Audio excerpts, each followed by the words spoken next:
Welcome back, everyone. This is episode 8 of the Late Stage Podcast, and I'm your host, Sinan Schwarting, back again from New York City. Frigid. You could say finally, I suppose. Winter's here. It's no longer coming. This week it's a doozy of an episode. Doozy. It's going to be one hell of an episode. Lots of crazy news coming in all week. I have intended to record this for much of the week because of how much there has been to talk about. But then there's just another story, one after the other, until here we are, and I've got a packed episode. So without further ado, as is our new tradition, I'll just jump right in. No table of contents or anything like that. And I accidentally skipped Europe in our last episode, which, hey, it happens. Sometimes there's so much news elsewhere, you're going to kind of focus on other things. But to compensate, I've got some fun stories this week. Starting with the Vatican out of Italy, or Rome anyhow, I guess not quite Italy technically. But so the Pope came out and threw some hot takes out there, which are pretty interesting. He weighed in on cancel culture, which is perhaps pretty entertaining of a concept, that these sort of online concepts have moved so far outside of the sphere of online that the Pope himself has to have a take on it. But then he also weighed in on anti-vaxxers. So he kind of balanced out his take, managed to piss everyone off a little bit, perhaps, except for those of us who maybe don't care so much about the messaging of all these things. Anyway, but so first of all, in denouncing cancel culture, he makes some points, I guess you could say. He calls it ideological colonization, which is that's royal, coming from the Pope, from the Vatican, right? But then he also makes the claim that it's impeding cooperation. And now,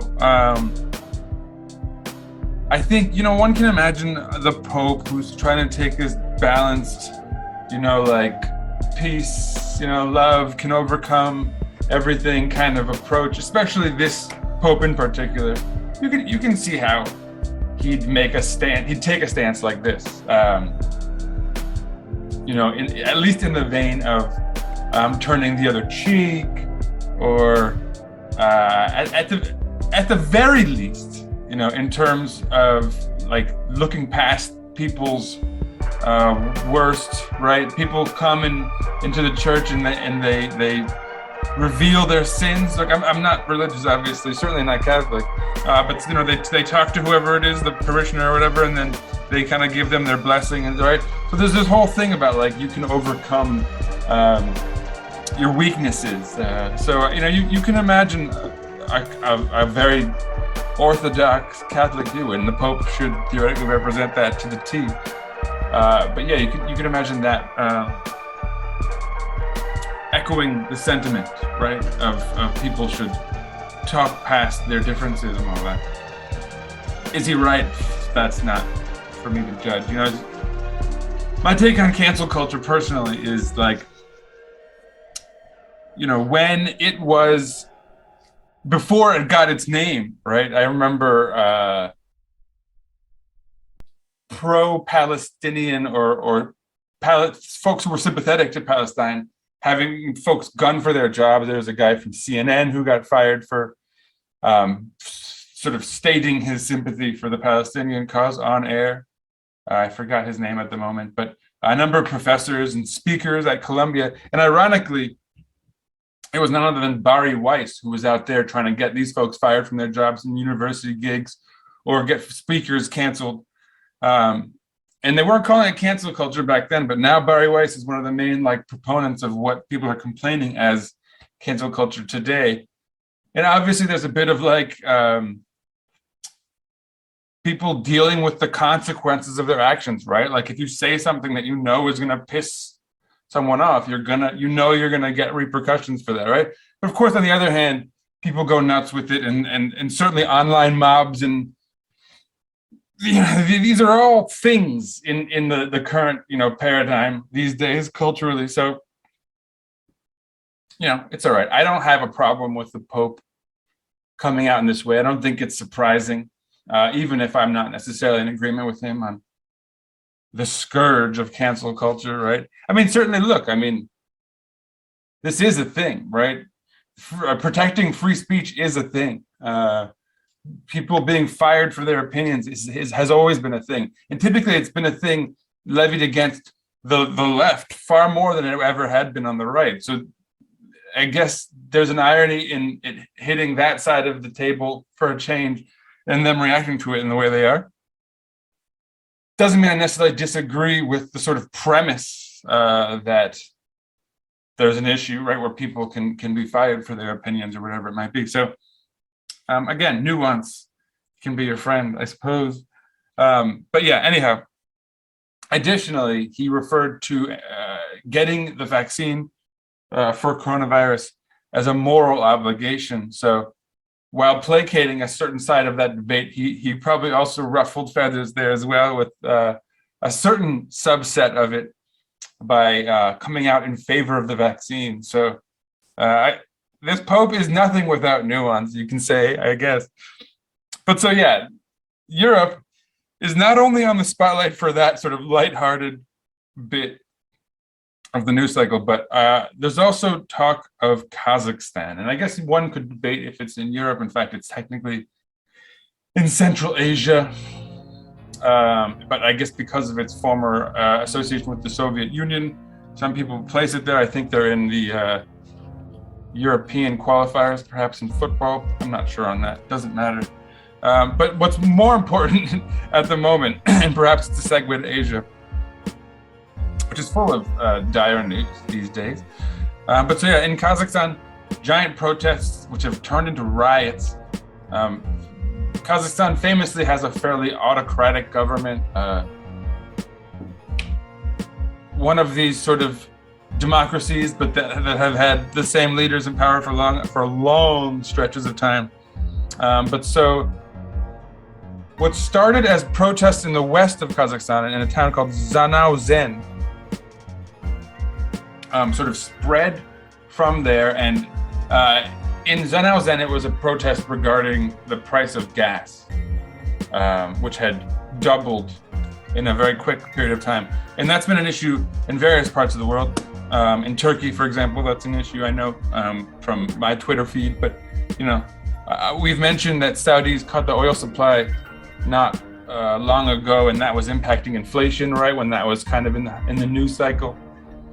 But so that issue hit Kazakhstan for whatever reasons, and a small protest sort of spread, but that wasn't by any means the only reason that protest kicked off. There were lots of issues regarding lack of free speech, lack of free elections, lack of freedom of assembly, lack of freedom of press, corruption in the government, right? Leaders siphoning off oil and profits and stuff like that, government officials.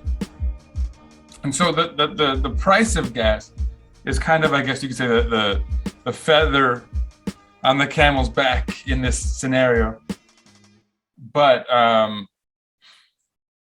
the response from the government, President, I'm going to have to read this one, apologies, Kassym-Jomart Tokayev, he dismissed government officials, or most of the government, if not all of it, and then also removed former president, again, Nursultan Nazarbayev, who had been in power for a long time, one of those sort of long-standing leaders over there, removed him as the head of the Security Council, which is very powerful in Kazakhstan. So I think moves to kind of satiate what seemed to be a pro-democracy movement, starting up around the country. It did not satiate that group. Protests turned into riots. Kazakhstan had to call in for support from Russian troops. Putin ended up helping out. They have actually quelled the violence now, for now, and so kind of normalcy has resumed. But you'd imagine there will be more moves to satiate the public along the lines of what we've already seen, pro-democracy gestures at the least. But yeah, clearly issues in Kazakhstan. Other issues have started where like soldiers were wearing UN helmets. The UN's come out strongly against Kazakhstan because those were not UN troops. And so you can imagine protesters, whoever, who might have been seeking refuge among UN soldiers, then being surprised to find out they were not actually UN soldiers. So condemnation in that regard. The president has alluded to foreign intervention, foreign forces helping to sort of foment this uprising against his government. It's not outside of the realm of possibility, although a lot of experts have sort of said it wouldn't necessarily have been in the best interest of the US and others for this kind of upheaval at the moment. So conflicting reports, perhaps it was just an organic thing that's occurred and seems to have been quelled, right, by a fairly autocratic government, we could say. But for now, that's the news. And we'll be back with more. I had hoped to get an expert on who might know more about this. I reached out to a couple of people. They didn't return I didn't get a response. I've heard that it's an issue where folks don't maybe really want their name associated with criticism of the government because of fairly repressive tactics used against press there. So, or for people trying to get the word out. So for whatever reason, I couldn't get an expert on for this week. But for anyone who knows anyone out there, I'd love to have someone come on who is clearly more informed than I am. I tried my best, right, as far as researching this, but I'm certainly open to more information from a local. Anyway, moving on from Europe/Asia directly into Asia, and now we're going to talk a little bit about North Korea, and this is dire stuff, I guess you could say. So last week, North Korea tested missiles, which they claimed were hypersonic, and we didn't hear much about that here in the United States, to be honest. I mean, I'm sure in certain circles, folks are out there who really follow that stuff, but nothing in the news, really, certainly not in the mainstream press. And then the South Korean government, this is all according to Yonhap, by the way, a South Korean media outlet there. The South Korean government refuted that the missiles they had tested were hypersonic, saying they were kind of run-of-the-mill, not really an advancement technologically or whatever. Obviously, North Korea took that to heart. Cue the Michael Jordan, I took that personally meme, but this is somewhat dire.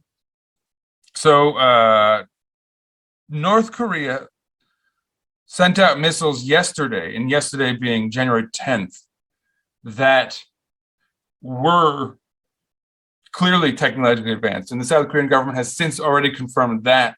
20 minutes after launch, airports in the United States along the West Coast shut down flights and grounded all airlines.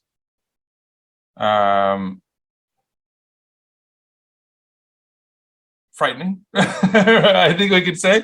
The FAA, or the Federal Aviation Administration, or whatever it is, they have not yet commented on what occurred there, but I'll look out for anything to follow up that with. But so North Korea, hello, back in the news. And yeah, that's scary. This might not be particularly accurate, but people were saying, oh, the only time this has happened, recently was after 9/11. It's not common for the airline industry to ground itself, right? Given the profit motivation, everything we've seen during the COVID era at this point, right? It's hardly a year or even two at this anymore, but profit has been their driving force for a while, and so it shouldn't surprise anyone that it's rare for them to ground their plane, but they did so. So this thing might have been a big deal. Obviously, they didn't hit, but stay tuned for more information. Next up, moving things along to Latin America, Central and South America, Nicaragua, which I talked about last week regarding opening diplomacy with China and how it signaled the end of diplomacy with Taiwan, and how that probably signaled friction with the US. Indeed, so Daniel Ortega was sworn in fact, just yesterday, again, yesterday being the 10th of January.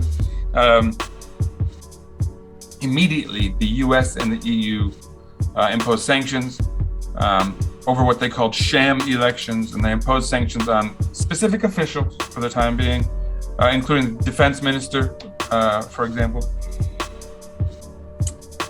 To counter this, perhaps, Daniel Ortega, in his inauguration speech, talked about agreements he'd made with China regarding housing and trade programs, and how they were joining Beijing's Global Belt and Road Initiative, which China claims is a global infrastructure development strategy.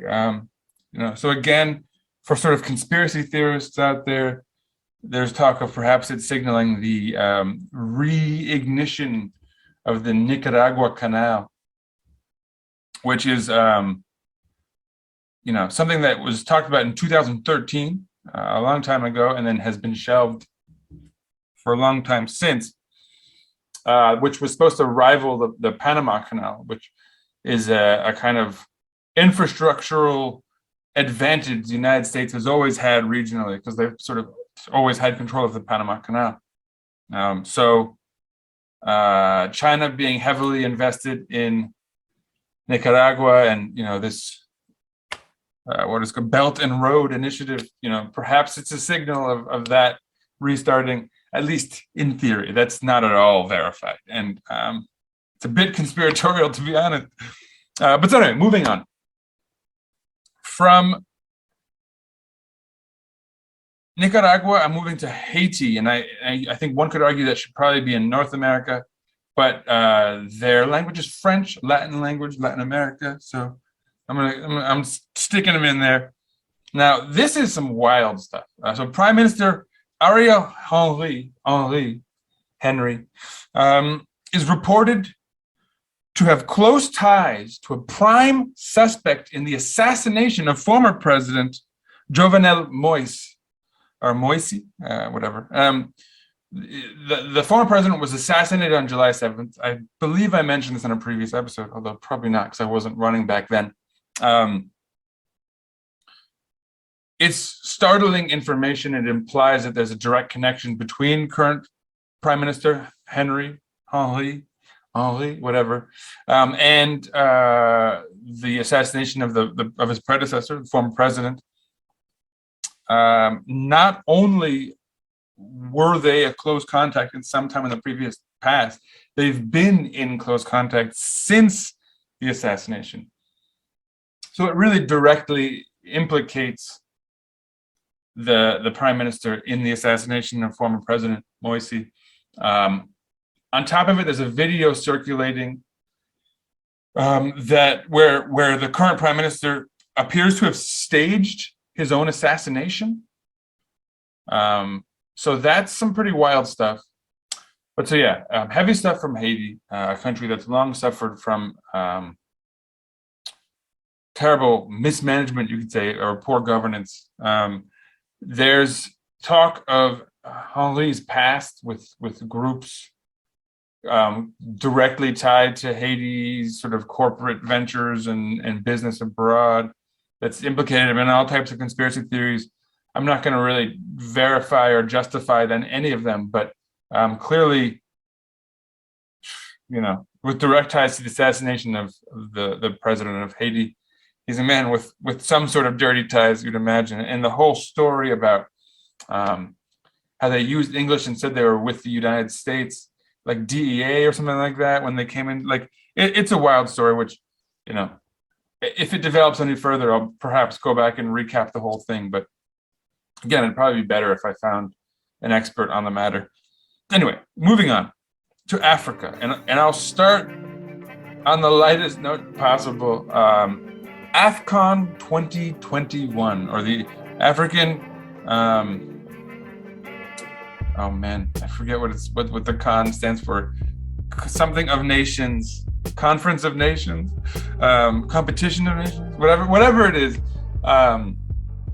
It's a fantastic football tournament, the equivalent of the Euros, where all the nations of Africa battle it out, and they had a qualifier, so it's only the top, 20-something teams, but it's a fantastic tournament. Some of the most lively fans in the world, some of the most exciting football, honestly, or soccer. My apologies for U.S. listeners. I talk about that sport a lot with Europeans in a group chat, so I've adopted their lingo. But yeah, it's the AFCON 2021 because it's obviously late due to COVID, but better late than never, or late but great, right? Just a fantastic tournament, and I really recommend to any football lover that you watch it. Moving on, a little bit of follow-up. Sudan. Now, I've mentioned for sure in previous episode, and a couple, I followed up on it even. But so Sudan had a coup. Abdallah Hamdok was removed by Prime Minister. Abdallah Hamdok was removed by the military, and then they put him back in. But people were still unhappy with it because it felt like they were still conceding. It was more of a gesture than actually putting him back in power, and they were kind of keeping power behind the scenes. Sure enough, and this was in October, not long ago, and then he was brought back in November. Anyway, he has stepped down. Abdallah Hamdok has stepped down. Protesters viewed it, or his being put back into power, as a capitulation or a concession to the military by keeping up as a figurehead, essentially, while they machinated the government in any way they wanted. And so he's sort of, I don't know if he's resigned as a gesture to say, like, I'm with you guys, this isn't legit, or if they're just giving up on the ruse entirely, and if the military is involved with that decision as well. But he stepped down, and so the military is back in charge, and there's no longer a mask on that. So again, best of luck to the people of Sudan, and my best wishes. I hope that's resolved peacefully and quickly. And that's a story that deserves some international attention, man. Anyway, finally, I'm bringing it home to New York City, North America. Many will have heard about a giant fire in the Bronx. It injured 61 people, killed 19, and 9 of those 19 killed were children, which is absolutely tragic, obviously. The reason I'm talking about this, and this is not something, the new mayor of New York City, Eric Adams, is, they're in that romance period, right, with the press, where he's not getting negative press yet, but I hate to be that guy. But here we go. He said, in a big campaign, you got to close the doors, because apparently what happened is there are these doors within the building that are supposed to close on their own, and because they were not closed, smoke left certain areas and then went up a number of flights. I don't know exactly how many, but so in fact, all of the folks killed in this fire died from smoke inhalation, not from the fire itself. They didn't burn to death, which I don't know if that's better or not, but the doors that are regulated to be closing on their own, be self-closing, were broken. The landlords were not funding the building. They were not fixing the problems of the building. There were so many complaints and violations in the building's history. And not just complaints like, they're calling the landlord and saying, I have a leak. I mean, complaints filed officially through government channels, right? For just last year regarding heat issues. And again, official complaints, not just calls to the landlord. So these are complaints lobbied to the government about lack of heating, which is inhumane, right? For a landlord to not provide in the cold of a New York winter. Right now it's 18 degrees as we speak. I think, you see I'm layering even in my home. In part, that's because I just came in from my balcony and now I'm actually starting to get hot. But aside from the point, to freeze in one's own apartment is not humane. That's something that's supposed to be provided. In New York, we have central heating in most buildings. Anyhow, what happened with this fire is someone set up a, I forgot, one of those space heaters, which are notoriously flammable, and the fire started with that. And again, then the smoke went through the building that was in disrepair regarding those doors, which is why people died. So that's like 2 strikes right there against the landlord. Now, why this is significant and why I sort of mentioned the new mayor of New York City. The building is owned by a group of investors, including a company co-founded by a member of Mayor Adams's transition team. So real estate, big real estate or whatever it is, right? The types of companies that own buildings like this, slumlord-esque, are now close allies to the Adams campaign, transition team, government, potentially. He has, for example, made his brother the police deputy or commissioner or something, complete act of nepotism. Yeah, he's being questioned for sort of corruption light type things. And this is another one of those things that I think needs attention, just so that as he's setting up his new government, people put, some pressure to make sure that those types of interests don't leach in to the new government that's forming in City Hall. But so anyway, that's it for the news. And it's not the end of the story for Mayor Adams. Hopefully there's good news coming out of that administration as well. But let's put an end to this. I guess I'm not going to do my power rankings for corporate news talking points because it's really all January 6th.